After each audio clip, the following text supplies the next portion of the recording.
Isang mapagpalang hapon po sa inyong lahat. Isang karangalan para sa akin ang formal na ipakilala ang ating panauhing tagapagsalita ngayong hapon ito. Ang ating panauhing tagapagsalita ay mula sa magiting na bayan ng Malvar, Barangay Poblasyon. Isinilang noong March 22, 1979 sa mga magulang na sina Bienvenido at Esther and Lala. Bunso sa 5 magkakapatid. Mula pa lamang ng kanyang unang taon ng pag-aaral, ay nakitaan na siya ng katakitanging kakayahan sa larangan ng pag-aaral. Siya ay consistent honor student mula kinder hanggang grade 6, kung saan siya ay nagtapos noong 1992 with honors rank number 6 sa Malvar Central School. Sa pagpapatuloy ng kanyang tagumpay sa larangan ng pag-aaral, naging consistent honor student siya ng high school sa General Malvar High School, kung saan siya nagtapos noong 1996 bilang batch salutatorian at number 2 sa National Secondary Achievement Test. Ang kanyang husay sa pag-aaral ay naging daan upang makakuha pagatimpalaan siya ng mga scholarship programs ng UNI Professional Club of Malvar, Senator Ernesto Herrera Academic Program, at Governor Mandana's Scholarship Program na siyang naging daan upang maipagpatuloy niya ang kanyang pag-aaral sa kolehiyo. Sa panahon ng kanyang mga taon sa universidad, siya ay naging consistent Dean's Lister, daan upang siya ay maging partial scholar sa pag-aaral sa college. Kasabay ng pagbibigay halaga sa edukasyon, siya din ay aktibo sa mga extracurricular activities at naging kinatawan ng probinsya ng Batangas sa Regional PRISAA noong 1995 sa larangan ng pag-awit, kung saan siya ay nagwagi ng unang gantimpala. Noong 1996, nagtapos siya ng Bachelor of Science in Information and Computer Studies, major in Computer Programming sa Lyceum of the Philippines, Batangas. Sa adhikain na mas mapalawak ang kanyang kaalaman, siya ay kumuha ng kurso sa Hotel and Tourism Management mula sa HTMI Switzerland sa Saudi Arabia, na nagtakda ng isang mahalagang hakbang sa kanyang professional career.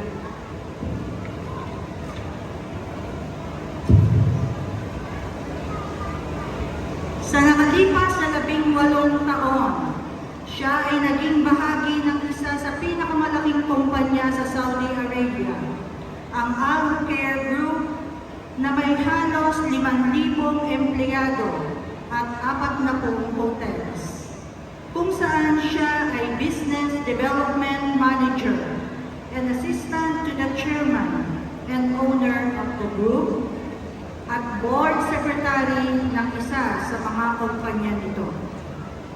Dahil sa kanyang kakayahan, ang ating guest speaker ay nakabisita na sa mahigit 45 bansa upang umattend ng mga meetings, conferences at events na nagbigay sa kanya ng pagkakataong makasalamuha at makausap ang mga importanteng tao sa iba't ibang larangan at kumpanya.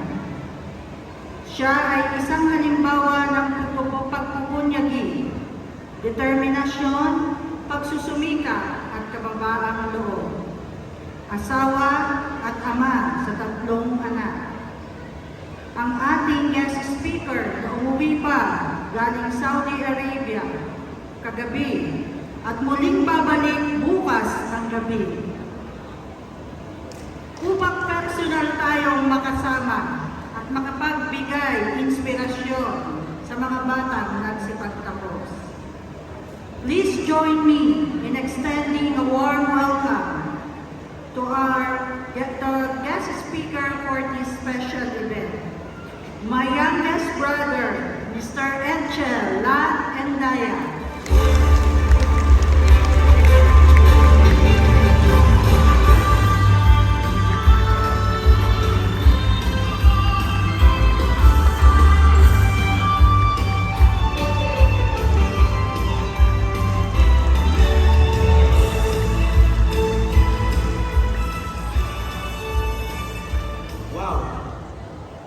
Maraming salamat po. Maaari na po kayong magsuko.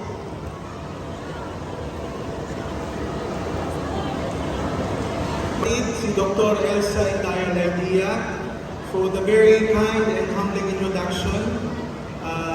Your introduction made me feel welcome, and I just want to know that I'm so proud of you also. Kay Dr. Marites Ibanez na kasama natin kanina, our school division superintendent, Dr. Agripina Gerain, our dedicated public schools district supervisor, Honorable Mayor Cristeta Cuevas Reyes, Vice Mayor Alberto Lat, Konsehal Jerry Platun, sa ating SK Chairman, sa ating pinuno ng PTA Federation, sa ating mga kasama, mga barangay tanod, mga kasama natin sa pamahalaan, sa ating mga school heads, sa ating mga beloved teachers, lalo na yung mga nakita ko na parang naging substitute teacher ko nung ako nasa elementary, si Ma'am Ellen. I think kung meron pa po, pasensya na po. Sa inyo pong lahat, your parents, guests, and especially our dear grade 6 graduates, a very good afternoon to everyone. It is with great pride and honor to be with you this afternoon for this great opportunity to share inspirational insights to our dear graduates and guests. Sa pagpapalag ako po sa inyo, hindi po maaaring magpadala lamang ako ng video message dahil nalalaman ko po na ang okasyon pong ito ay isa sa pinakamahalagang okasyon sa buhay ng mga bata.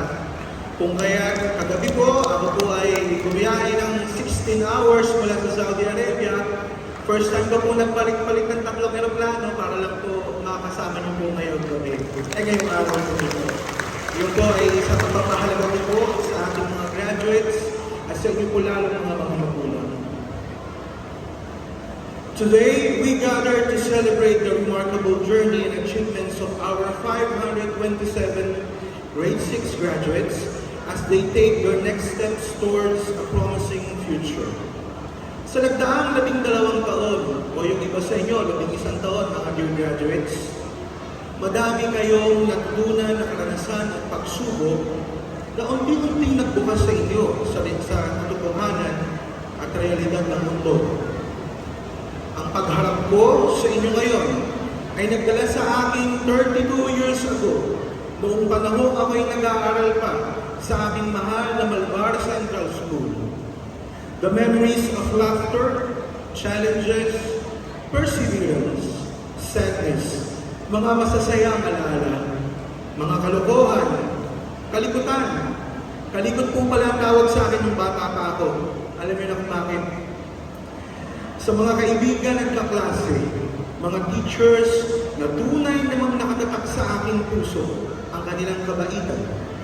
Mga tao na nagbigay kulay sa panahon ng aking buhay estudyante.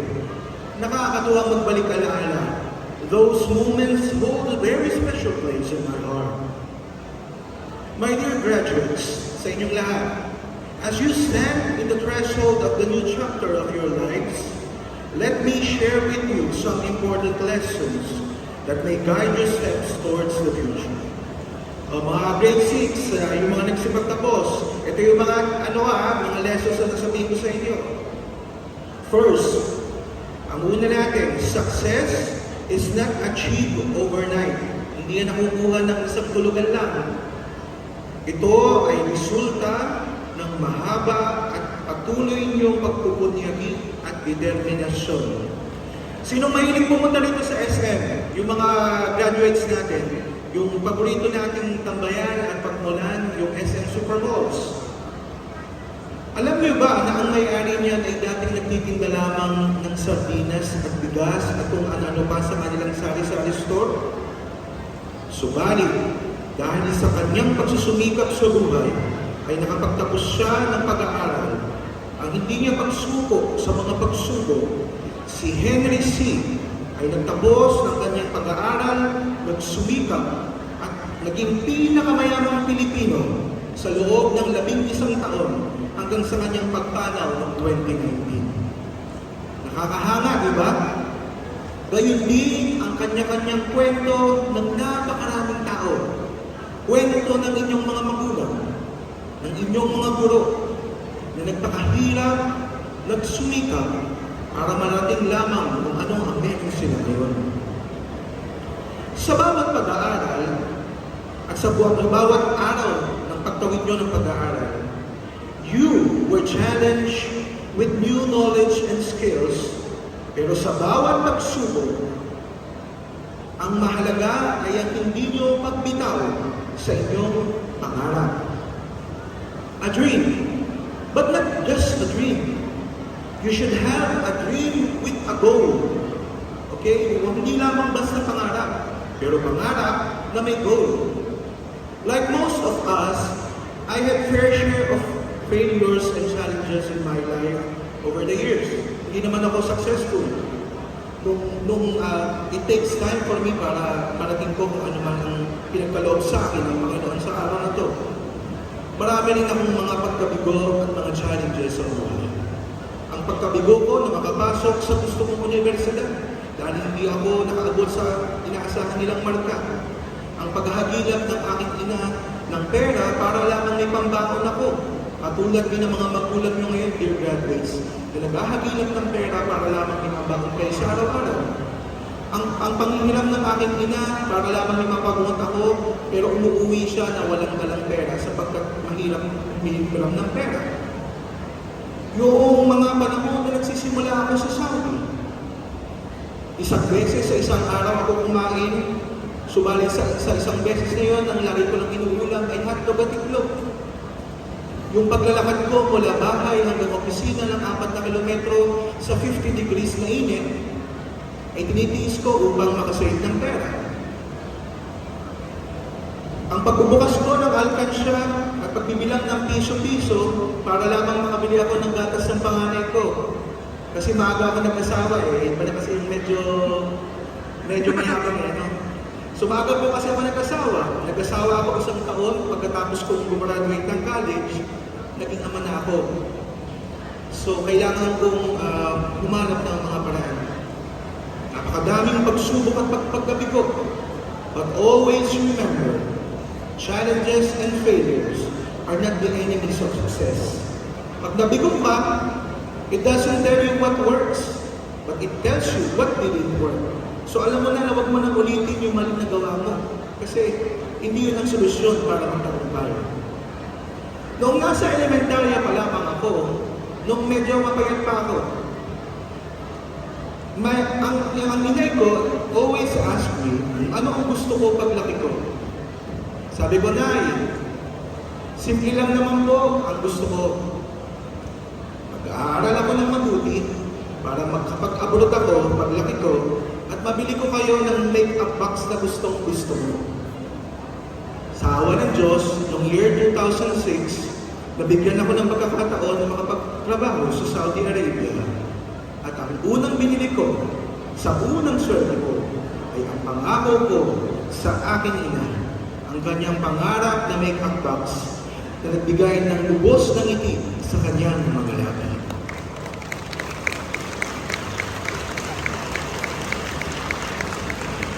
Simpleng bagay, pero na natupad dahil nangarap, nagsumikap, hindi sumuko upang maabot ang pangarap.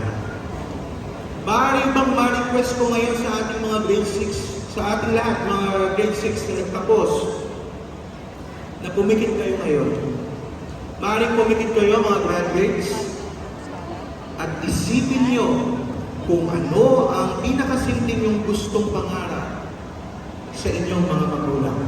Yung simple lang, like gusto mong ibili sila ng motor o damit o ano, basta mag-isip lang kayo.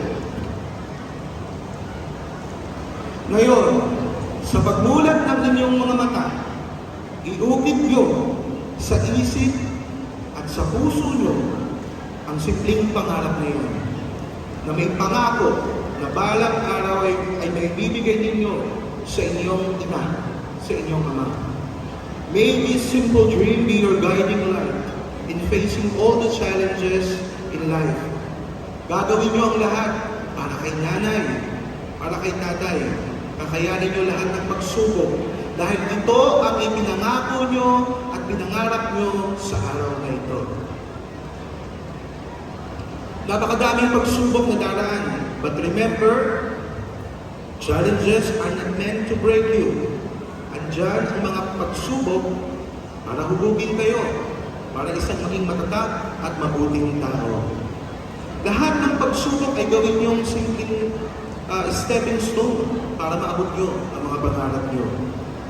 Ang simpleng kalikot na bata noon na nangarap lamang maliban na makapag-abroad at maibili ang kanyang ina ng make-up box, ay biniyayaan ng Diyos na makapag-abroad at malibot ang halos 45 bansa ng libre. Wala akong gastos, ha? Napakasarap na daladala ko ang pagiging Pilipino, ang pagiging Batanggenyo, ang pagiging Malbareño, saan man ako magpunta sa mundo. Lalo na kapag ako lamang ang tanging Pilipino sa mga conferences, meetings at events na ginagalapan ko, nakaka-proud. At dahil doon, lagi kong isinasaalang-alang sa aking sarili na Pilipino ako, napakita ko sa kanila. Papakita ko sa kanila, Pilipino ako, Batanggenyo ako, Malbareño ako, papakita ko sa kanila kung ano ang kaya ko.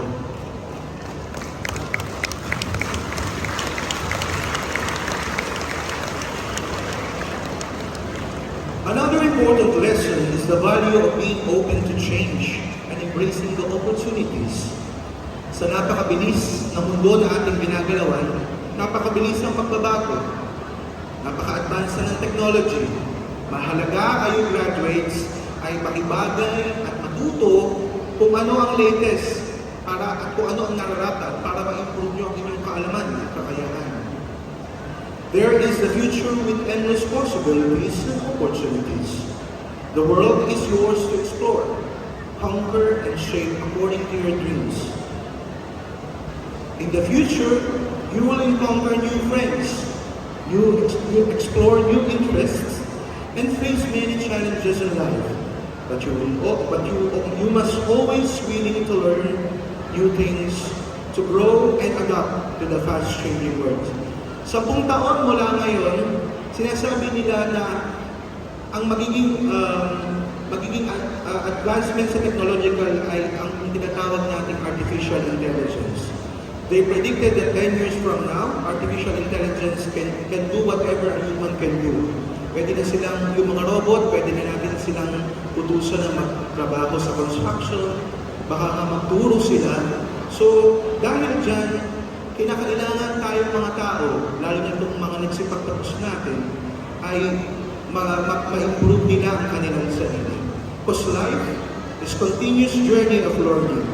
Sa bawat araw, may bagong lessons, may bagong insights na makatamo para maging mabuting tao tayo.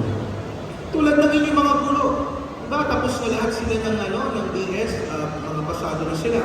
Pero bakit ba marami halos lahat sa kanila nag-aaral ng masteral?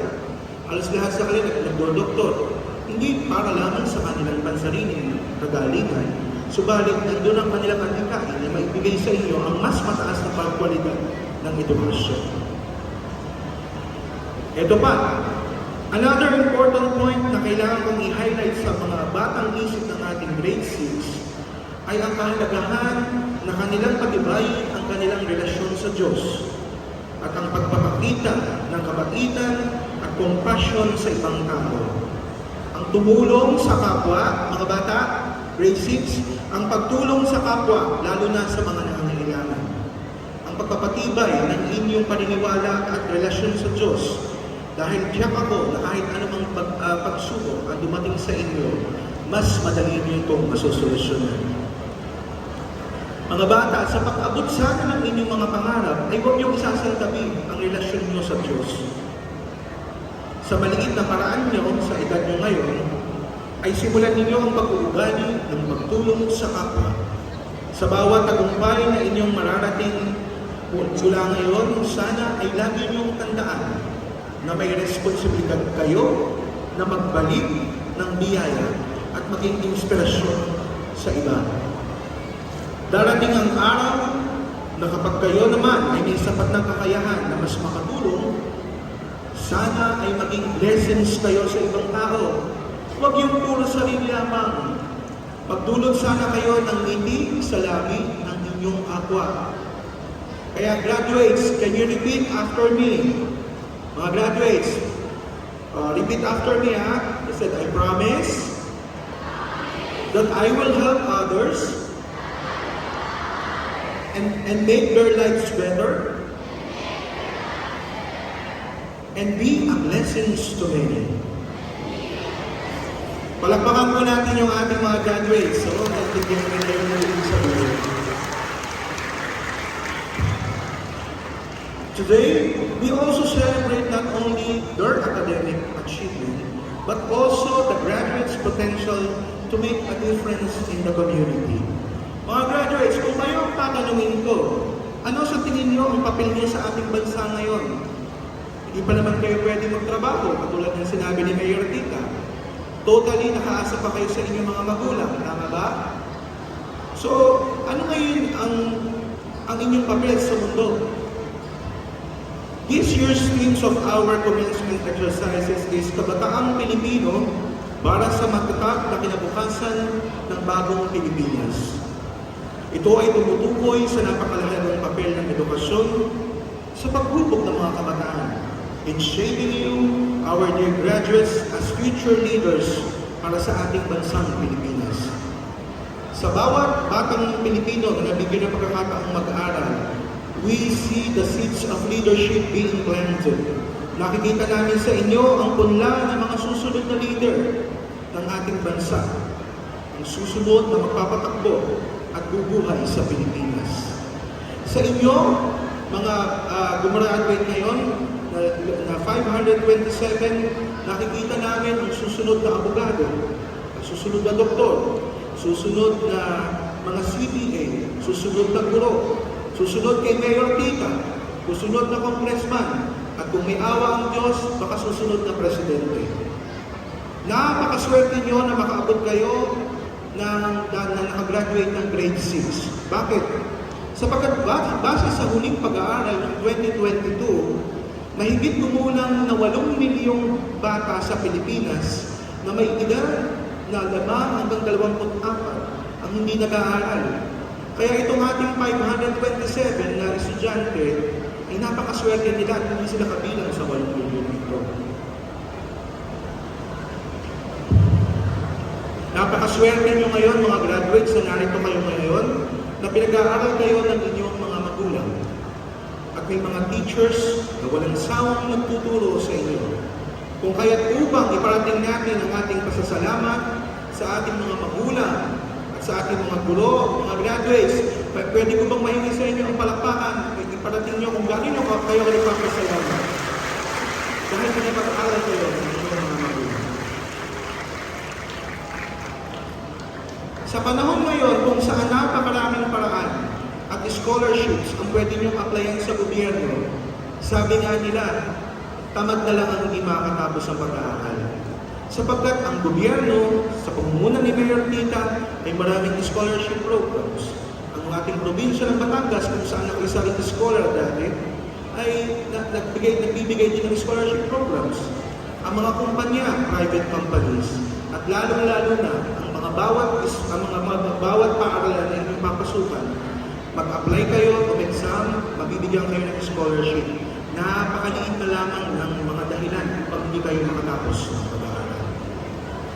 Sa pamamagitan ng pag-aaral, natutunan natin sa loob ng paaralan, bukod sa mga pag-asa sa inyong kaisipan, ay nahasa rin ng sa ating mga graduates ang kahalagahan ng pagiging matapat, matuwid, Mabuting tao, paghubog ng inyong karakter, ng inyong magiging sandata sa pagpapatakbo ng ating komunidad sa ating panahon. Hindi lamang nauhubog sa paaralan ang kagalingan nyo sa English, kagalingan nyo sa mathematics. Sa paaralan nauhubog ang inyong pagkatao, ang pamumuhay na pagiging matuwid at ang may takot sa Diyos. Sa ating mga magulang, for us parents and educators, sa bawat hakbang ng ating ginagawa upang palakasin ang sistema ng edukasyon, we are investing in the future of our nation. We are nurturing the next generation of leaders who will steer our country towards greater heights, progress, and unity. Sa pagtingin natin sa ating paligid, nakikita natin ang katotohanan na araw-araw nating dinadanas. Kahirapan, walang katarungan, krimen, korupsyon. Sa bawat Pilipino nag-aaral mo, especially kayong gumraduate, you are the hope and future of our nation. Can you repeat after me? Say, I am the hope and future of our nation. Sana itanim niyo yan sa isip at puso nyo at sa inyo kami umaasa. Sa inyong kamay at ang kapangyarihan na magtayo ng isang bansang pinapangarap namin. Isang bansang may hustisya, kaunlaran at kapayapaan para sa lahat. Ngunit, hindi ito magiging posible kung hindi kayo magsisimula sa edukasyon, kung hindi magsisimula sa inyo, kung hindi kayo magtatapos ng pag-aaral. Isa pa rin nais kong ipaalam sa inyo na sana pagdating ng araw na kayo ay nakatapos ng pag-aaral, ay pilitin niyong magsilbi sa bayan. Hindi lamang sa personal na kagalingan niyo. Sa bawat hakbang niyo, maging halimbawa sana kayo ng kahusayan, integridad, bayanihan at mamalasakit sa kapwa sa Diyos. Ito, huwag niyo sanang iasa mga kabataan ng inyong kinabukasan sa panandaliang tagumpay. Porket magaling kumita ng pera sa social media, yung mga magaling mag-TikTok dyan, okay, yung mga magaling mag-vlog at magawa ng content, instant yaman na. Huwag niyo sanang iasa ang inyong kinabukasan sa mga bagay na to. Sabi nga nila, ba't pagpapakahirap ang mag-aral, eh pwede naman mag-vlog at yayaman ka na, di ba? Pero maniwala kayo, ang lahat ng yan ay lilipas, subalit ang kaalaman na natutunan nyo at ang karakter na hinubog sa inyo ng paaralan upang isang mabuting tao at susunod na lider ng bansa ang siyang panghabang buhay niyong sandata at liwanag na gagabay sa inyo sa pagharap ng pagsubok sa buhay. Para marating nyo kung ano at maabot nyo ang kaninang inisip nyong pangarap para sa inyong mga magulang, para sa inyong bansa at para sa inyong sarili. Ang kaalaman at karakter na dala ko na unang hinubog sa akin ng Malvar Central School ang siyang naging puhunan ko at sandata upang ilakas ako ng loob na makisalamuha at makipagsapalaran sa buhay, lalo na sa ibang bansa. Hindi ako natakot makipag-usap sa iba't ibang lahi, kahit ako lamang ang Pilipino.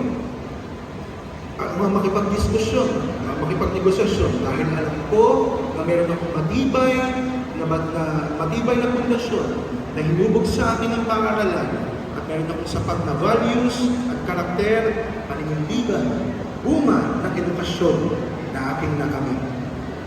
In closing, let us commit ourselves to a lifetime of learning, growth, and service to others. Let us use our education not just for personal gain, but also for the greater good of our society and our nation. Congratulations, grade 6 graduates, on this momentous achievement. Once again, maraming salamat sa pagkakataong ito na inalay sa akin ni Sir Gilbert. Maraming salamat po sa invitasyon. At ang pagkakataon po ito ay inaalay ko sa aking ama at sa aking ina na pumanaw 2 months ago. Sana po ay nakita ko ng ina na ang kanilang kalikot ay narito ngayon. Maraming salamat po. Mabuhay ang mga susunod na leader ng bayan. Maraming salamat po at magandang hapon muli sa inyong lahat. Maraming salamat po sa mensaheng inspirasyon, Ginoong Etchel Latandaya, naway itungi mo sa bawat puso ng mga nagsipagtapos ang kanyang mensahe sa ating lahat. And to give this plaque of recognition, this plaque is proudly presented to Esha Lat and Daya in grateful acknowledgement of his distinguished and invaluable service rendered as guest of honor and the speaker during graduation ceremony of classes 3 and 4 in Malvar Sub Office with the theme, Kabataang Pilipino para sa matatag na kinabukasan ng bagong Pilipinas, thereby contributing immeasurably to the prestige and success of the occasion. Given this 31st of May in the year of the Lord 2024 at Malvar Cultural Dream, Poblacion, Malvar, Batangas, signed by our Public School District Supervisor, Dr. Agripina A. Hirain.